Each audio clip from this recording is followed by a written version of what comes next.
নমস্কার বন্ধুরা, তোমরা সবাই তো নিশ্চয়ই খুব ভালো আছো। আমিও ভালো আছি। এই ভিডিওটা না আমি করব কি করব না বেশ কয়েকদিন ধরে ভাবছি, কারণ এটা একটা এমন অদ্ভুত ভিডিও যে তোমরা আমাকে বলবে দাদা এটা করা যাবে না, জানেন এটা না করা খুব মুশকিল, এটা কি করে করবো, এটা কি বলছেন আপনি, এরকম আবার হয় নাকি? ঘটনাটা হচ্ছে, দেখো আমরা তো সবাই নিজের জন্য করি কি না? আমরা যেমন নিজেরা পড়াশোনা করলাম, তারপরে ভালো পাস করলাম, ভালো চাকরি পেলাম, ভালো ব্যবসা শুরু করলাম, ভালো বিয়ে করলাম, আমাদের ছেলে মেয়েদের জন্য আমরা খুব ভালো করলাম, তাদের নিজেদের পায়ে দাঁড়াতে সাহায্য করলাম, তাদের চাকরি বাকরি লেগে গেল, তাদের বিয়ে হয়ে গেল, তাদের বাচ্চা কাচ্চা হয়ে গেল, তাদের নিজেদের বাড়ি ঘর হয়ে গেল। সবই কিন্তু আমি এবং আমার পরিবার সবাই করে কি না? আমরা সবাই তাই করা উচিত। কারণ আমরা যদি প্রথমে নিজেদের শক্তিশালী না বানাই, তাহলে অন্যকে আমরা কি দেব?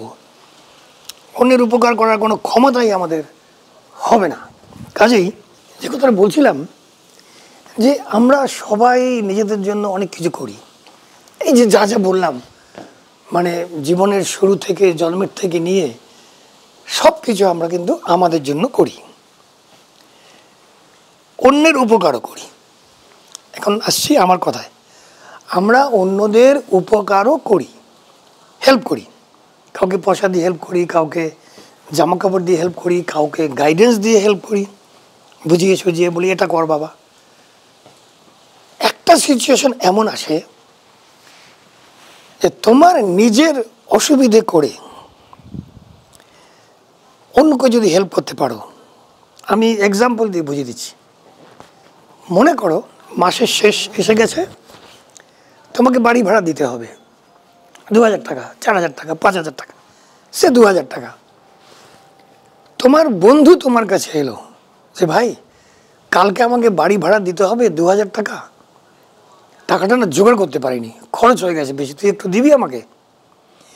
তোমাকেও কিন্তু কালকে তোমার বাড়ি ভাড়া দিতে হবে 2000 টাকা, তোমার বন্ধুকেও দিতে হবে 2000 টাকা।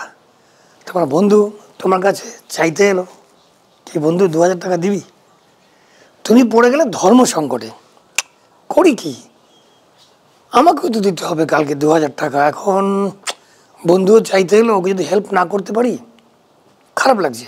তুমি তখন ভাবলে ঠিক আছে আমি কিছুটা করে নেবো, আমি কোথাও তোকে চেয়ে নেবো টাকাটা, আমার বন্ধু হয়তো কারোর কাছে চাইতে পারবে না, সেই জন্য সে আমার কাছে চাইলো।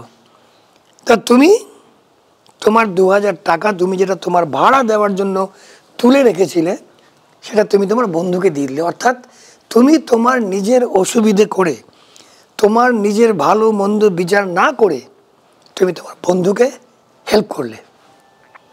এতে কি হলো জানো? তোমার শরীর এবং মনের ভেতরে, স্পেশালি অবচেতন মনের ভেতরে যে বিশাল নেগেটিভিটির, নকারাত্মক শক্তির একটা দেওয়াল বা দুর্গ তুমি গড়ে তুলেছিলে, সেটা তুমি ভেঙে গুড়িয়ে দিলে। তোমার ভেতরে এত পজিটিভিটি আসবে, এই যে বিশ্ব ব্রহ্মাণ্ড, এই যে ইউনিভার্স তোমাকে এত পজিটিভ এনার্জি দেবে এই কাজটা করার জন্য যে তুমি কল্পনাও করতে পারবে না। অর্থাৎ আমার এই ভিডিওর বিষয়বস্তু হচ্ছে নিজের অসুবিধে করে অন্যের সুবিধা করতে পারো কি না, অন্যের সুবিধে করে দিতে পারো কি না, এটা হচ্ছে বিষয়বস্তু। দেখো ছোটোবেলায় আমরা কি করতাম, আমরা যখন ছোটো ছিলাম, তোমরা এখন কি করো আমি জানি না, একদম ছোটোবেলায় ক্লাস 1 2 3 4 5 6 এরকম কিছু হবে, 7 8 পর্যন্ত, হয়তো 9 পর্যন্ত, আমার প্রিয় বন্ধু আমার পাশে বসে ক্লাসের পরীক্ষা দিচ্ছে, অ্যানুয়াল পরীক্ষা, সে হঠাৎ আমাকে বললো যে ভাই আমাকে ওটা দেখা না, ওই অঙ্কটা তোর তো করা হয়ে গেছে, দেখি না একটু, আমি পারছি না। আমি কিন্তু কিছু আগা পাঁচতলা না ভেবে আমি কিন্তু দেখিয়ে দেবো, আমার বন্ধুকে অঙ্কটা দেখিয়ে দেবো, বা একটা হয়তো প্যারাগ্রাফ লিখেছি ইংরেজিতে বা বাংলায়, বা কিছু করেছি, একটা রচনা করেছি, সেটাও পারছে না, আমি কিন্তু দেখিয়ে দেবো। তখন কিন্তু আমরা এতটা বিচার করি না যে আমাদের কি হবে, আমার কি হবে, আমি যে দেখিয়ে দিলাম, টিচার যদি ধরে ফেলে, টিচার তো আমাকে উদ্ধার করে ফেলবে, তখন কি করব?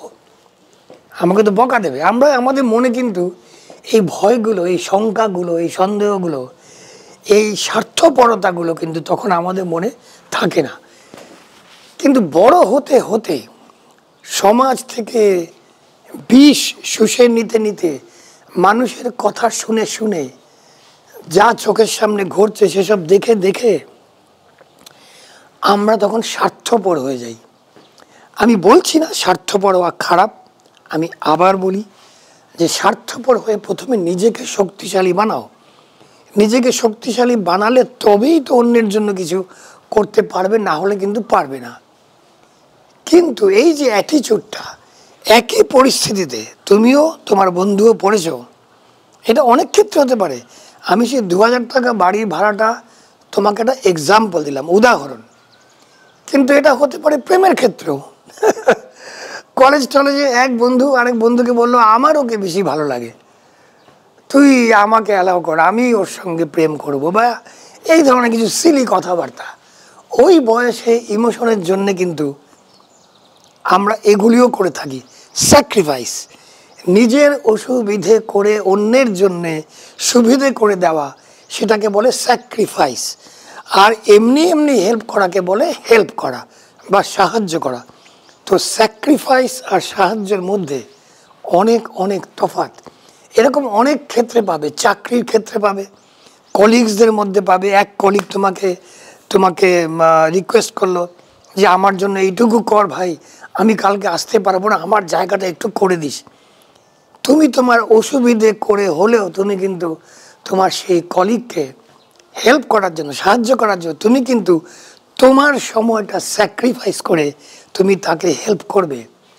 তো এটা খেয়াল রাখবে, মানুষকে হেল্প করা তো অবশ্যই কর্তব্য, কিন্তু নিজের স্বার্থ ত্যাগ করে অন্যের স্বার্থটাকে দেখলে পরে এই মহাবিশ্বের, এই বিশ্ব ব্রহ্মাণ্ড তোমাকে এত আশীর্বাদ দেবে। আশীর্বাদ মানে এনার্জি, পজিটিভ এনার্জি এত দেবে যে তোমার নাক চোখ দিয়ে উপচে উপচে পড়বে। তুমি এত পজিটিভ হয়ে যাবে, তোমার এত ভালো হবে যে এটা আর বলার কথা নয়।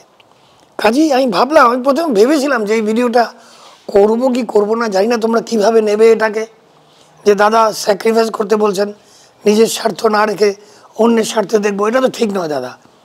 তো একটু অস্বস্তি লাগছিল ভিডিওটা করতে, কিন্তু ভাবলাম না করেই ফেলি, কারণ এইটা যদি তোমরা করতে পারো তাহলে দেখবে you are full of very very fantastic positive energy. আজ আর নয়, আজ আমি যাচ্ছি। তোমরা সবাই ভালো থাকবে, তোমাদের সবার মঙ্গল হোক।